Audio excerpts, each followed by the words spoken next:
Our text this morning is a familiar story. There are there are many passages in the Bible that are hard to preach, but for different reasons. Some of them are hard to preach because they're difficult. They say difficult things maybe we don't really hear. And there are others that are difficult to preach because, they're too familiar. We hear them all the time, and we think we know what they say.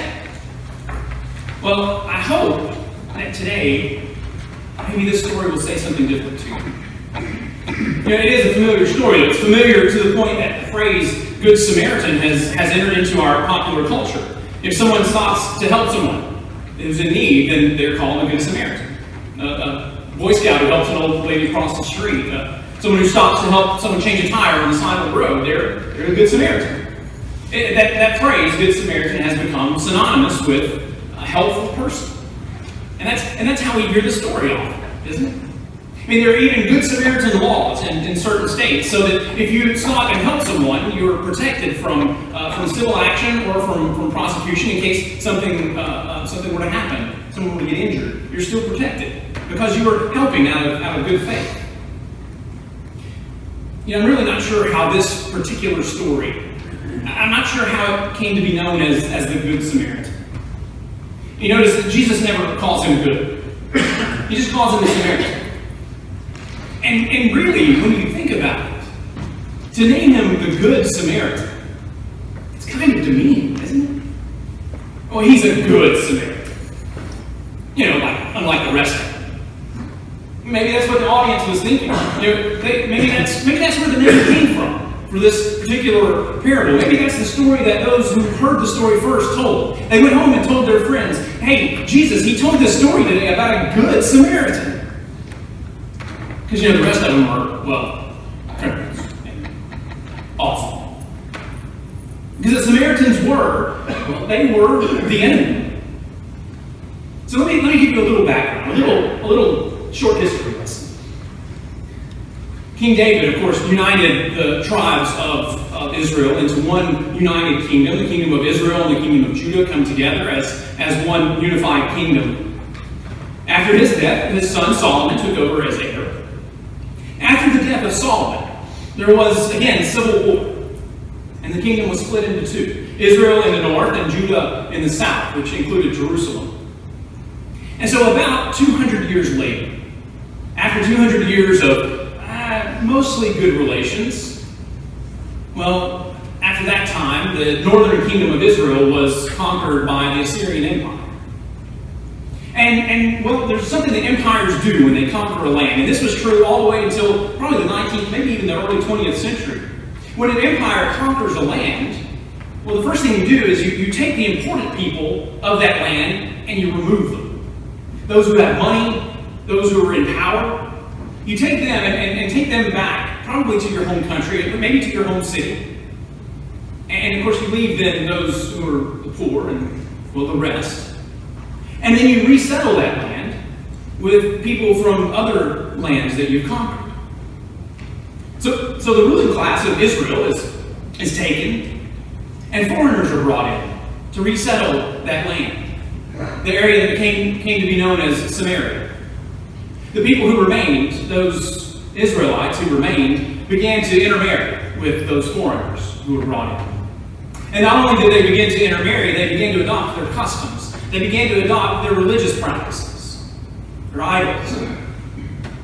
So they began they had this sort of amalgamation of Judaism as they had practiced it in their past and idolatry.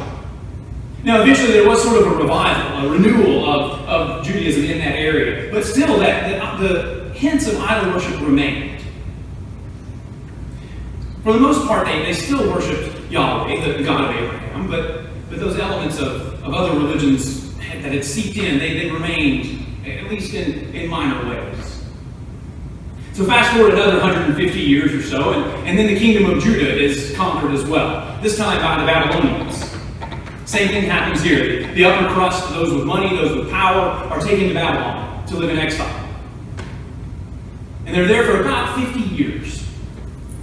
After those 50 years, the Persians have now taken over the Babylonian Empire, and King Cyrus allows some of the Israelites to return to Judah, to return to Jerusalem, to rebuild the walls of the city, to rebuild the temple. And when they get there, the Samaritans actually try to welcome them home.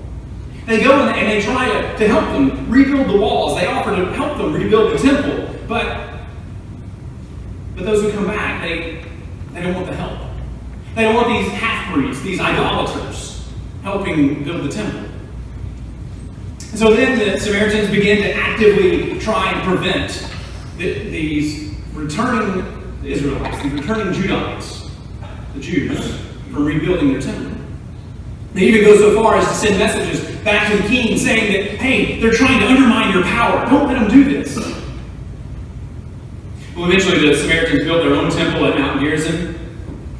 They claimed to be the true worshipers of God, saying that those in Jerusalem had been corrupted by their time in Babylon, and that they, the Samaritans, were the true Jews, the true people of God. And those in Jerusalem, of course, claimed that the Samaritans were idolaters. And these tensions continued for centuries before Jesus' time. There were border skirmishes. Eventually, the temple in Samaria was destroyed. And the Jews and Samaritans had this long brewing rivalry, this really blood feud. They were enemies. Jews traveling from Galilee, which became a Jewish area again, traveling from Galilee to Judah, to Jerusalem in Judea, would go miles out of their way. They'd cross the Jordan and then come back across again, without traveling through Samaria. Samaritans were hated, and the feeling was mutual. In the time of Jesus, Samaritans and Jews were bitter enemies. They had fought for centuries.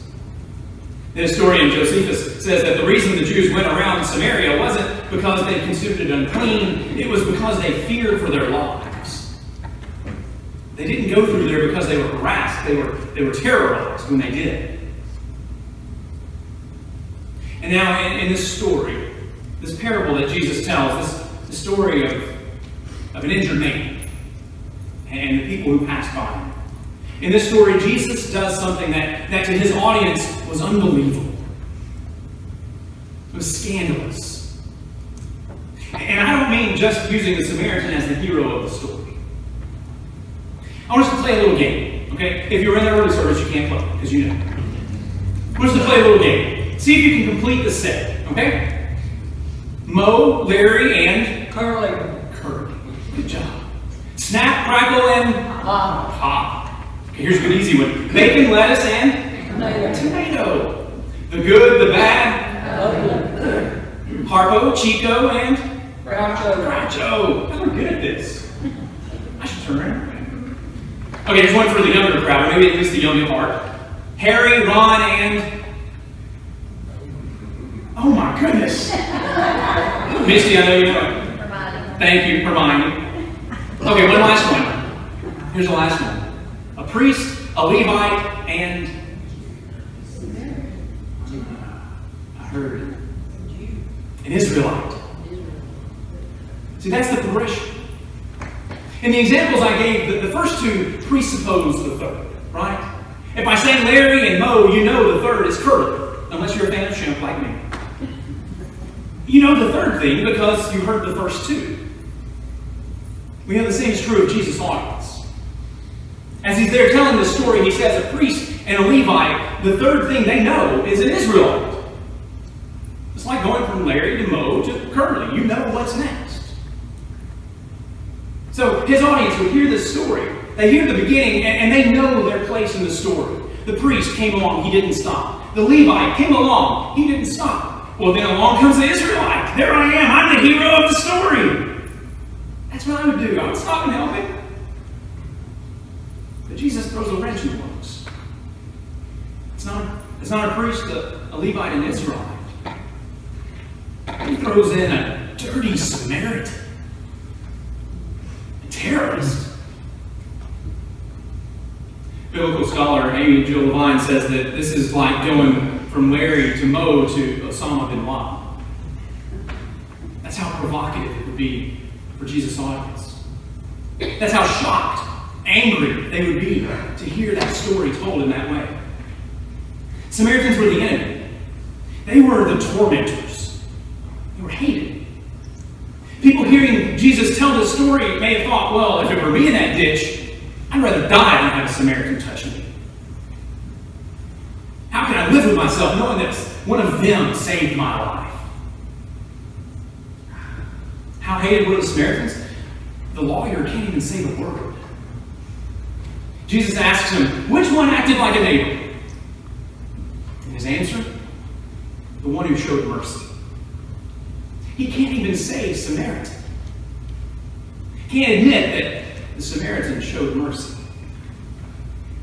In this parable, Jesus shows it's the hated enemy who shows mercy. Not the two who should. Not the two who are required by law to help. See, there's a requirement in Jewish law that supersedes all other law, and that is, if someone is dying, you save their life. Even Sabbath laws are trumped by that. On the Sabbath, you can do work if it means saving someone's life. Even if the man is dead, he requires burial.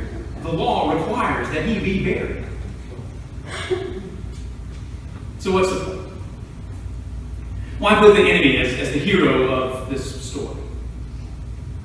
Well, let's try to answer that by thinking about the question that Jesus asked. This lawyer, a Bible scholar, really, asked Jesus, what must I do to gain eternal life? And Jesus' answer is, well, you're the Bible scholar, you tell me. And the man quotes the Shema, one of the most important prayers in Judaism. It comes from Deuteronomy. Love God with all that you have.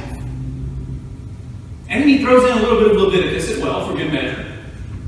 Love your neighbor as yourself. You're right, says Jesus. Do that. But the man pushes. Luke tells us he wanted to test Jesus, so he pushes a little further. He says, yeah, but Jesus, who is my neighbor? But that's not really what he's asking. That's not really what he wants to know. Love my neighbor. Okay, well then who's my neighbor? Who should I love? Really what that question implies, it implies another, little more insidious question, which is, well, if you want to know who you should love, really what you're trying to ask is, who should I not love? Who do I not have to love? Because when you answer the question of who your neighbor is, then you automatically know who your neighbor is not. When you answer the question of who you're supposed to love, you automatically know who you don't have to love. So I think the real question here is, Jesus, who do I not have to love? I mean, really, what's the limit of my responsibility to love others? When does it end, Jesus? Where does it end? And Jesus answers, it doesn't end. That's a hard answer to hear, isn't it? It's just not just this lawyer that wants to know the limits. We all do. We all want to know who is our neighbor and who's not. Who's in, who's out. Who I have to love and who is it okay that I don't love. I mean, really, how far do we have to go? How far do we have to love? Who do I have to love, Jesus? And who can I ignore? Whose suffering is okay because they deserve it? Whose needs don't really matter because, well, it's their own fault anyway? Whose fear is unwarranted? Whose plight is over-exaggerated? I mean, really, Jesus, where does it end? And Jesus answers, it doesn't end.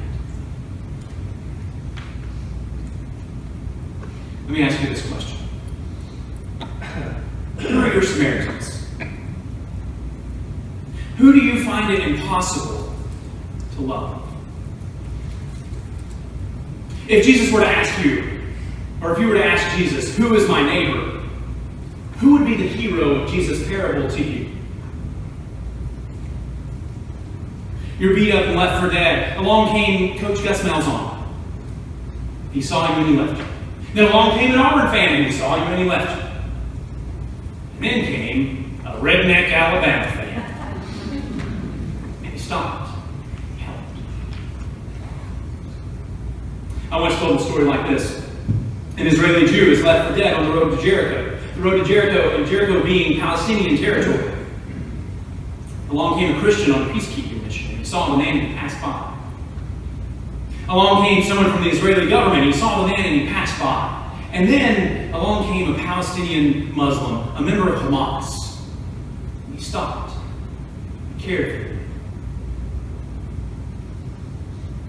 Maybe today, this week especially, the story might be an on-duty police officer is attacked and beaten and left for dead, and along comes a Black Lives Matter protester, picked him up, cleaned him up, took care of him. Or reverse those. So I think there's another question hidden in this question: who is my neighbor? I think what we really want to know, the answer we really want to hear is that we are justified in our prejudices. We want to know that we're justified in our hate, our dislike. All of us. The lawyer wants to know, I don't have to love those horrible Samaritans, do I? I mean, they're heretics. They're vile. They're violent and hateful. Do I have to love them? Jesus says yes. For us, well, it's different for each one of us. Jesus, I don't really have to love fill in the blank. And Jesus' answer is the same. Yes, you do. You know why? God. That's why. Because, not because God said so. You love them not because God says you have to. You love them because God loves them. And because God loves you. This parable is not so much about doing good or helping people as much as it is an illustration of God's command, Jesus' command to love our enemies. Who is my neighbor? Jesus says, well, it's your enemy. See, this is more than just a feeling, this love that Jesus calls us to. It's more than feeling fondly about someone. The great theologian and philosopher Fred Rogers, you know Fred Rogers, right? Mr. Rogers' Neighborhood. One of the great philosophers and theologians of our time. He said this. He said, love isn't a state of perfect caring. It's an active noun like struggle. To love someone is to strive to accept that person exactly the way he or she is, right here, right now. I love that idea of love as a struggle. Because it is. It takes work. Love is hard. Especially when we talk about loving those with whom we disagree. Loving those who are our enemies. Jesus himself said, it's easy to love those who love you. But what about the ones you don't like? What about the ones who don't like you? David Fitch is a pastor and author and professor. He says that love is reconciliation and mutual submission.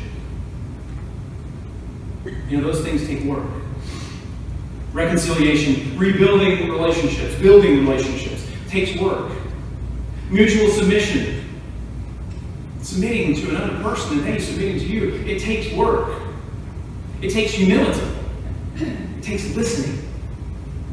Truly hearing what someone is saying. And that's especially hard when we're talking about loving those with whom we disagree. That's when we have to work the hardest. That's when we have to be more humble. We have to listen closer. Listen more. I don't know about you, but this week, for me, sort of offered a grand example of the opposite of what it means to love. And I don't even mean the violence, the tragedy of the week. I'm talking about the aftermath. I mean, after the tragedies of this week, I didn't see a lot of, or read a lot of loving words. I didn't see a lot of loving action. There was some, but I didn't see a lot of it. I didn't see a lot of humility or listening. And so I went to one of my favorite philosophers and theologians, Mr. Fred Rogers. And he said this. Then in times of stress, the best thing we can do for each other is to listen with our ears and our hearts, and to be assured that our questions are just as important as our answers. That's often what it looks like to live a life of love.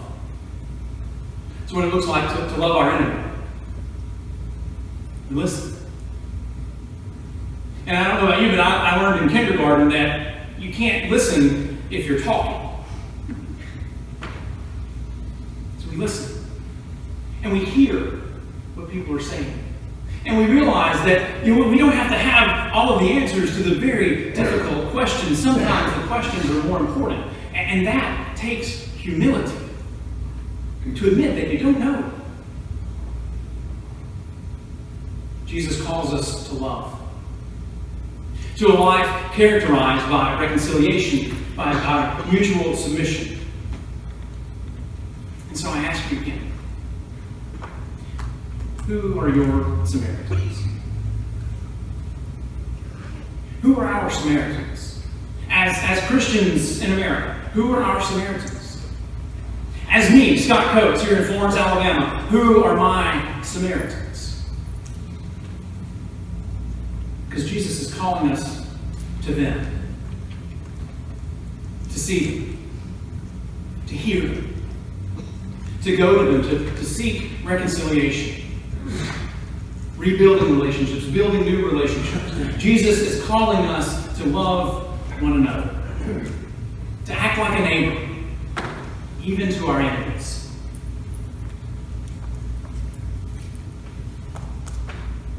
Which one acted like a neighbor? The one who showed mercy, even to his enemy. Now go and do likewise. Let's pray.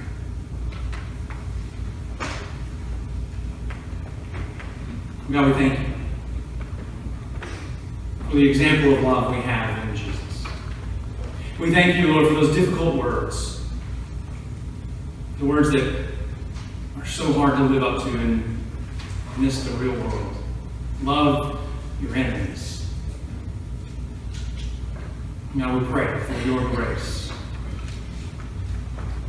We pray, O Lord, that your love, your power would fill us, so that we may love as you love, so that we may love who you love. God, help us, Lord, as we seek to be your people, to truly, as we prayed earlier, bring your kingdom here on earth as it is in heaven. Pray together in Jesus' name. Amen. Well, as we sing our closing hymn, I want to invite you. The altar is open if you'd like to come and kneel and pray. If you're like me, I need to pray for love of my enemies. So you're invited to come and kneel and pray if you'd like as we sing our closing. Number 402, Lord, I Want to Be a Christian. We'll sing the first two verses. Let's sing it.